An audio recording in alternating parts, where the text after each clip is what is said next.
Nobody claps for the man who fixes things quietly, but everybody remembers the day he saves $20 billion in front of the whole world. All ready for school. If you have ever been underestimated, if you have ever walked Daddy. into a room and felt every eye judge you before you said a single word, stay with me until the end of this story. Because what happens to this ordinary father will make you believe again that the smallest, most overlooked things can carry the biggest miracles. If this story moves you even a little, hit like and subscribe, because there are more stories like this one waiting for you. Stories about people the world forgot to look at twice. Daniel Cole was 41 years old. 5:15. He woke up in a small rented apartment on the edge of the city.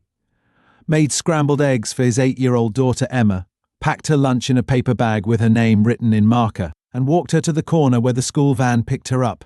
He kissed her forehead, told her to be brave, and then caught the 6:10 bus toward the Meridian Energy Complex, the largest infrastructure project the state had seen in a generation, a $20 billion undertaking meant to power 3 million homes with clean energy for the next 50 years. Daniel was not an engineer. He was not a project manager. He was a maintenance technician, one of hundreds of workers who moved through the site in grey coveralls, carrying out the unglamorous, unseen labor that kept the enormous machine of progress from grinding to a halt. He carried with him every single day a toolbox that had belonged to his father, a battered steel case with a dented lid, a broken latch he had replaced with a bent nail, and rust creeping along its edges like a slow, patient tide. Paint had chipped away in places, revealing bare metal underneath, and the handle had been wrapped in electrical tape so many times it had become a permanent part of its shape. Inside were wrenches worn smooth from decades of use, a hand drill his father had used to build the very house Daniel grew up in, and a collection of tools that younger workers on the site had never even seen in real life because factories did not make them anymore. The other workers noticed the toolbox on his very first day. Someone laughed and said it belonged in a museum. Someone else asked if he had found it in a dumpster behind a hardware store.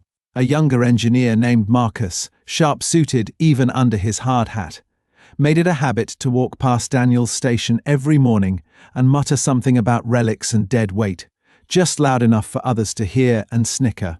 Daniel never answered back. He simply opened the toolbox, selected what he needed, and went to work, because he had learned a long time ago that dignity does not need an audience, and he had a daughter waiting for him at home who needed her father more than he needed anyone's approval. Daniel had not always been just a maintenance man. Years earlier, before Emma was born, before the divorce that left him raising his daughter alone after her mother left in the middle of a difficult winter and never came back, Daniel had trained as a mechanical engineer. He had been 3 semesters from finishing his degree when his own father, the man who built that toolbox one tool at a time over 30 years of honest labor, became sick, and Daniel left school to work and pay the medical bills, because family did not wait for the timing to be convenient. He never finished the degree. He never spoke about it. He simply carried what he had learned quietly in his hands, in his instincts, in the way he could listen to a machine and hear what was wrong with it before any diagnostic screen could tell him. At the Meridian site, the newest and most celebrated part of the project was a colossal turbine control system, a marvel of digital engineering worth more than most small nations' entire budgets, designed by a team flown in from 3 continents, monitored by artificial intelligence, and protected by redundancy systems so advanced that the executives had assured investors, on record, in front of cameras, that failure was not statistically possible. The system had been 3 years in construction. It was scheduled to go fully operational in 9 days, and every major news outlet in the country had already booked crews to cover the launch. Because a successful activation would prove that the future of clean energy had finally arrived, and a failure would not just cost money, it would cost the confidence of an entire industry watching to see if this kind of ambition could actually work. 9 days before launch, at 2 a.m, an alarm tore through the control center. A cascading failure had begun deep inside the primary turbine regulation array, a failure the engineers had been told was mathematically impossible. Within minutes, backup systems that were supposed to isolate the fault instead began to mirror it, spreading the malfunction like a fever through the network. Screens that had displayed calm green readouts for years turned to a wall of furious red. The chief engineer, a brilliant woman named Dr. Elena Vasquez, who had designed half the system herself, stood frozen for a long moment, watching millions of dollars of precision engineering begin to shake itself apart in real time. And she understood with a cold, sinking certainty that if this cascading failure was not stopped within hours, the entire turbine array would need to be shut down and partially rebuilt, a delay that would cost the project its 9-day launch window, its investor confidence, and by some estimates, more than $4 billion in penalties, lost contracts, and reputational damage that could ripple outward and threaten the entire $20 billion undertaking. Every specialist on call was summoned. Engineers arrived in pajamas and untied shoes, laptops open before they even reached their desks. Diagnostic teams running simulation after simulation, trying to trace a fault that seemed to be hiding inside the system's own redundancy, a problem so deeply embedded in the digital architecture that no software patch seemed able to reach it. Hours passed. The red alarms did not stop. Somewhere around 4 a.m, one of the younger engineers, exhausted and afraid, said out loud what everyone was thinking, that maybe this was simply beyond what could be fixed in time, that maybe they needed to accept the delay and the cost and start over. It was Marcus, of all people, pale and shaking from adrenaline, who happened to glance out through the control room's observation window and saw a single figure walking calmly across the floodlit yard toward the emergency entrance, grey coveralls, steady stride, a battered steel toolbox swinging gently in one hand. Daniel had been called in like every other technician on the emergency roster, not because anyone believed a maintenance worker could solve a problem this complex, but because protocol required every hand on deck, and someone in facilities had dialed his number along with 50 others. He walked into a control room thick with panic, engineers shouting over each other, screens flashing red, and for a moment nobody even registered that he had entered. He stood quietly near the back wall listening, not to the arguments, but to the building itself, the way he always did, the way his father had taught him decades ago in a garage that smelled of oil and sawdust, that machines speak if you are patient enough to listen past the noise of frightened people. He noticed something the others, buried in code and simulations, had missed entirely, a faint, almost imperceptible vibration traveling through the floor panels near the secondary relay housing, a vibration with a rhythm too mechanical, too physical, to be a purely digital fault.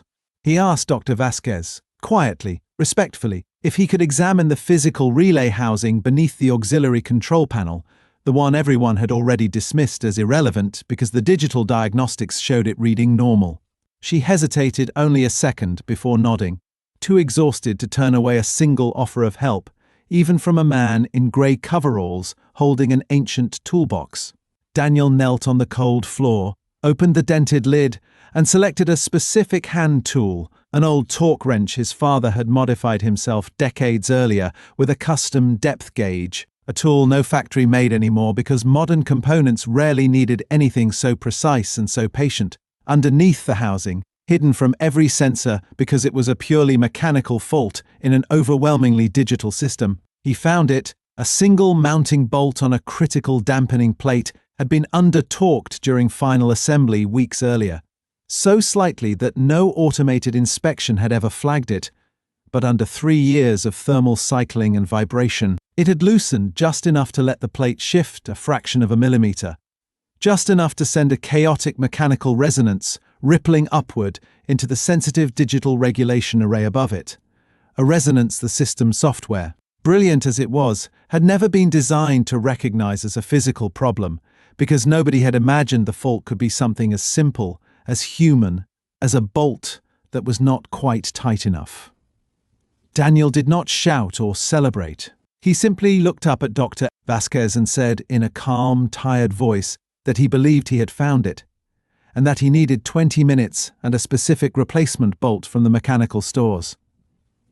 The room went silent in a different way now, the silence of people who did not dare hope yet, but desperately wanted to.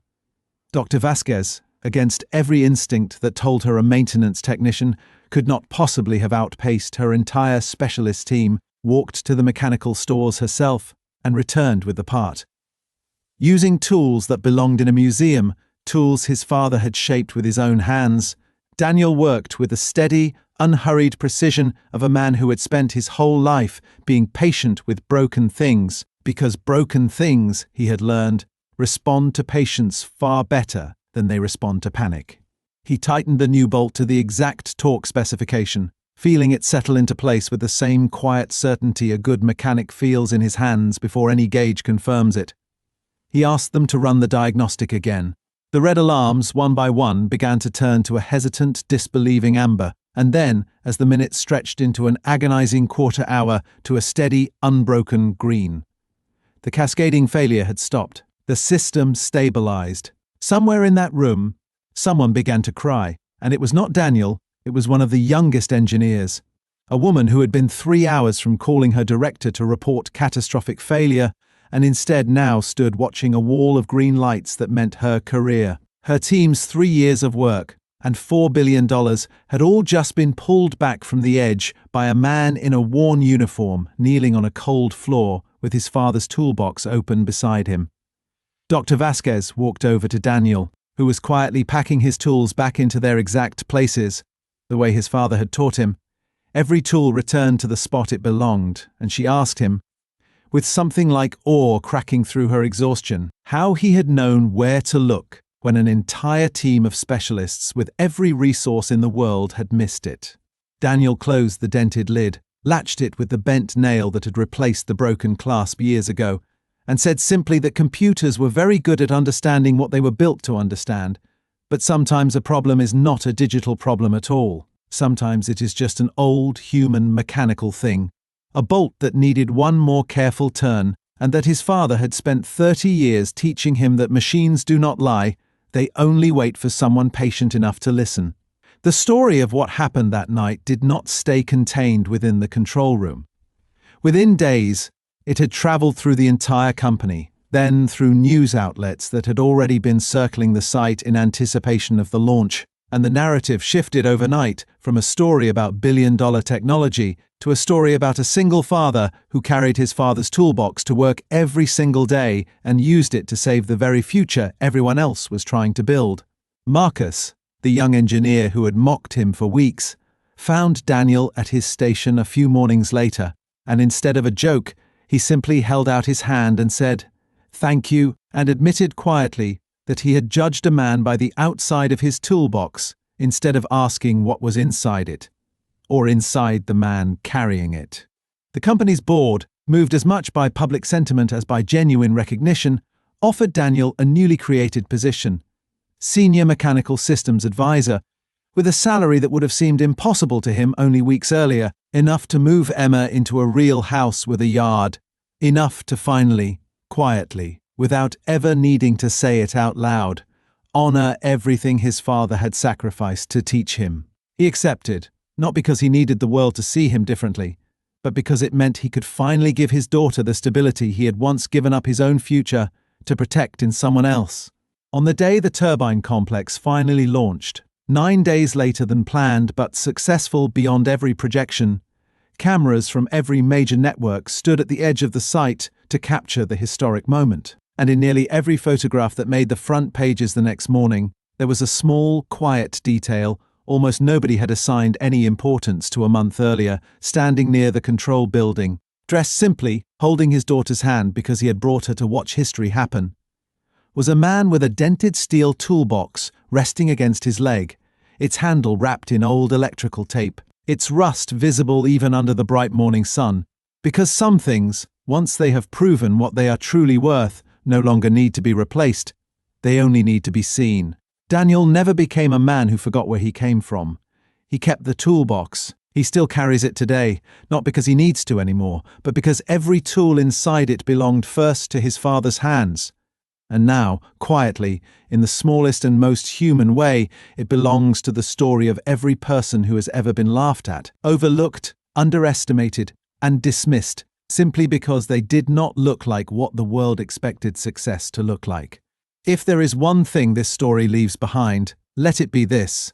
The world will often judge you by what is on the outside, by the wear on your hands, the age of your tools, the plainness of your coat. But what truly matters, what saves companies and families and futures alike, is never what you carry. It is what you have learned to listen for, and what you are willing to give even when nobody is watching, even when nobody believes you have anything left to give at all.